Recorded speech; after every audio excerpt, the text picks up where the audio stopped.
Sang pewaris tunggal Audiotune Lovers, akan kita dengarkan kini bab 43 yang berjudul Lama Tidak Bertemu. Apa yang telah ditulis oleh Aditya Jetli bersama-sama. Let's check it out together. Enjoy listening. Bam! Hening sejenak setelah Dion memperlihatkan wajahnya kepada orang yang menyuruhnya untuk membalikkan badan tadi. Lidah orang tersebut keluh, lututnya gemetar dan matanya terbelalak liar, menyiratkan ketakutan yang teramat sangat. Sungguh, dia tidak menduga akan bertemu dengan orang yang sangat dihormati dan ditakuti di saat seperti ini. Setelah beberapa saat berlalu, baru dia tersadar siapa orang yang dari tadi diprovokasinya. Lalu dengan terbata-bata dia berkata, Tuan muda, bos, apakah itu Anda?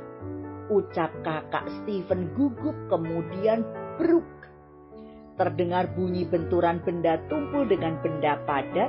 Ternyata itu adalah ulah Victor. Benda tumpul tersebut adalah lututnya sendiri yang berbenturan dengan aspal yang ada di bawahnya. Setelah menyadari siapa orang yang diprovokasinya tadi, maka dia buru-buru menjatuhkan diri dengan menghempaskan lututnya di aspal yang keras. Dia tidak peduli apa yang akan terjadi terhadap lututnya tersebut. Kemudian dia spontan menyuruh 15 anak buahnya untuk ikut berlutut kepada Dion. Victor takut kalau dia tidak melakukan itu maka riwayat perusahaannya akan hilang dari muka bumi ini. Untuk sejenak dia tidak memperdulikan adiknya Stephen yang terkenal sangat manja di keluarga tersebut. Dion yang melihat kejadian itu hanya menyunggingkan senyum sinis. Kemudian dia berkata seolah-olah mengintimidasi Victor dan orang-orangnya berikut Stephen dan kekasihnya yang arogan tersebut. Lama tidak bertemu Victor, apakah kau masih mengenaliku? Tanya Dion dingin. Aku tidak berani bos, sampai kapanpun aku akan tetap mengingat bos. Jawab Victor takut-takut. Orang-orang yang melihat kejadian itu menjadi terpana. Mereka tidak menyangka bos showroom mobil terbesar di kota B, sekaligus orang terkaya nomor 2, sanggup berlutut seperti itu kepada orang yang selama ini telah dicap sebagai gembel dan sampah tidak berguna. Begitu juga dengan Stephen dan Maya. Mereka tidak menyangka orang yang dipanggil agar bisa membantu, tapi malah berlutut dan bersikap hormat kepada Dion. Dengan gugup dan terheran-heran, dia maju melangkah mendekati kakaknya Victor kemudian berkata, Kakak, kenapa kakak malah berlutut kepadanya? Aku memintamu datang ke sini untuk membelaku, karena aku telah dipukul olehnya tanpa sebab. Ucap Stephen mengarang cerita. Dasar sialan, anak tidak berguna, cepat berlutut dan minta maaf padanya. Bentak Victor geram. Sang adik bukannya menuruti perintah kakaknya, tapi malah dengan sombongnya berkata, atas dasar apa aku harus berlutut kepada gembel seperti dia? Dia yang telah memprovokasiku dan dia juga yang telah memukulku hingga berdarah seperti ini. Jawab Stephen membela diri. Mendapat jawaban seperti itu, Victor bertambah geram, kemudian bangkit dari berlututnya dan menuju adiknya Stephen, kemudian menampar pipinya. Stephen yang mendapat perlakuan seperti itu terheran-heran, kenapa kakaknya malah memukulnya? Bukan memukul Dion, orang yang telah menyebabkan dia terluka. Di tengah keheranannya dia mendengar kakaknya Victor berkata, masih belum sadar juga kau? Plak plak buk. Oh, kakak, apa yang kau lakukan? Kenapa kau malah memukulku, bukan memukul bajingan itu? Teriak Stephen sebelum jatuh ke tanah. Tubuh Stephen kembali terjatuh ke tanah. Kali ini lukanya bertambah parah. Bukan hanya mulutnya yang berdarah, tetapi tangan dan kakinya juga berdarah. karena celana yang dipakainya koyak ketika bergeseran dengan batu pembatas yang sengaja dipasang di situ. Sedangkan Maya hanya diam saja, lututnya bergetar tanda takut. Setelah menghajar Stephen yang kurang ajar tersebut, Victor bergegas menghampiri Dion dan berkata, Tuan muda, bos, mohon ampuni diriku karena tidak bisa mendidik adik sendiri dengan baik. Aku berjanji, jika Tuhan mengampuniku dan adikku, maka aku akan memberikan pelajaran yang setimpal kepadanya ketika sudah sampai di rumah nanti. Sungguh aku tidak menyangka dia berani memprovokasi Tuhan. Jadi mohon ampun, ketidaktahuan juga kekurang ajarannya itu. Masalah wanita jalang itu aku tidak tanggung jawab, terserah Tuhan mau berbuat apa terhadapnya, ucap Victor mengakhiri permohonan maafnya kepada Dion. Aku tidak tertarik dan tidak peduli terhadap wanita jalang itu. Kuserahkan dia padamu, kau boleh merobek mulutnya yang kotor tersebut, jawab Dion acuh. Maya yang mendengar perkataan Dion menjadi ketakutan. Dia tahu siapa itu Victor dan anak buahnya. Mereka tidak akan segan-segan untuk menyiksa seorang perempuan sekalipun jika sudah kurang ajar padanya. Maka dengan terburu-buru dia berlari ke arah Dion dan berlutut di depannya memohon maaf serta dilepaskan dari hukuman tersebut. Dion, aku adalah sepupu dari istrimu Jasmine. Memandang wajahnya, tolong ampuni aku sungguh tidak tahu tengah berhadapan dengan siapa saat ini, ucapnya memelas.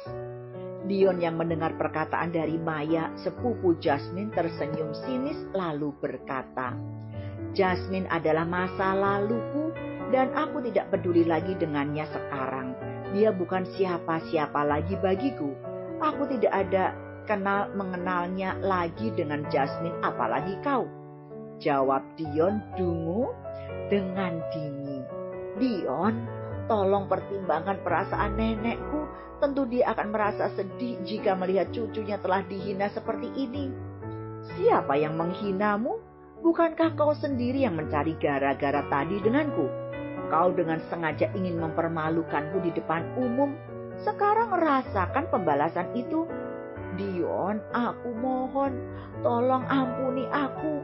Aku berjanji tidak akan berbuat seperti itu lagi, percayalah. Dasar perempuan hina, perempuan jalang dan kotor sepertimu memang pantas mendapatkan penghinaan seperti ini, ucap Dion sambil berlalu menuju ke mobil Lamborghini-nya. Dion, tolonglah aku.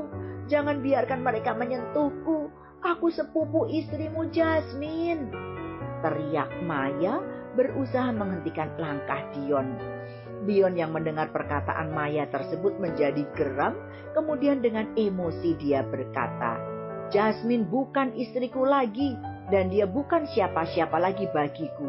Dia dan keluarganya sekarang telah menjadi gembel dan pengemis jalanan dan kau sebentar lagi akan menyusul mereka, ucapnya geram.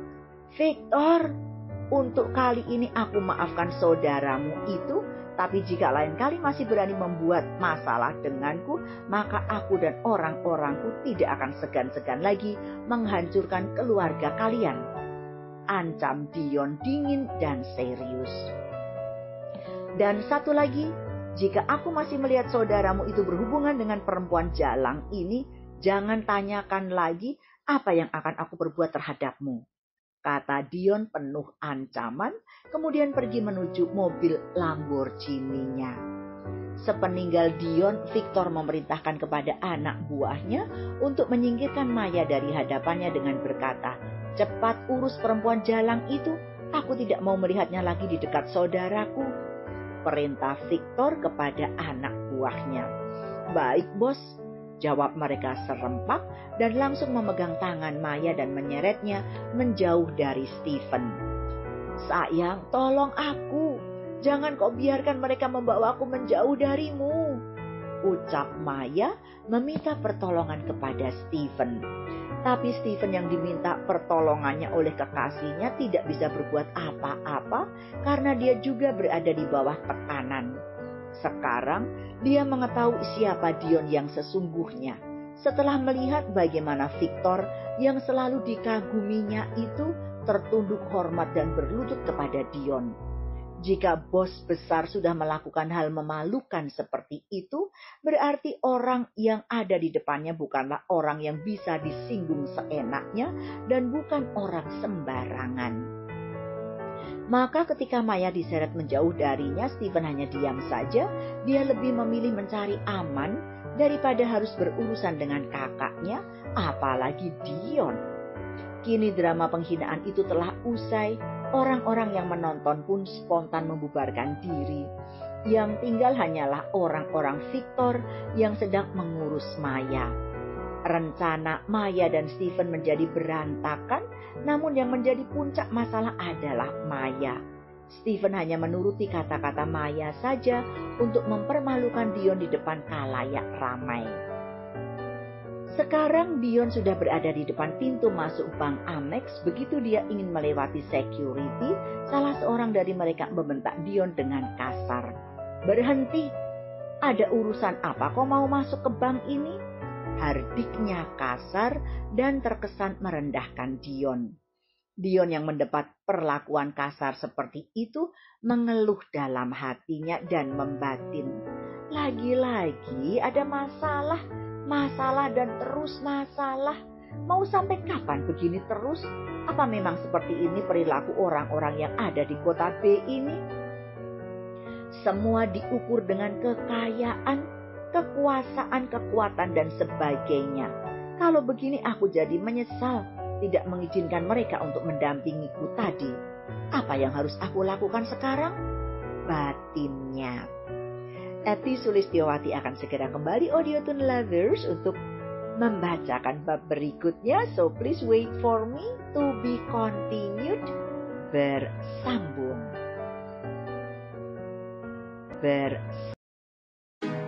Kalau kamu mau dengar audiobook lebih banyak dan gratis, segera download Audiotune.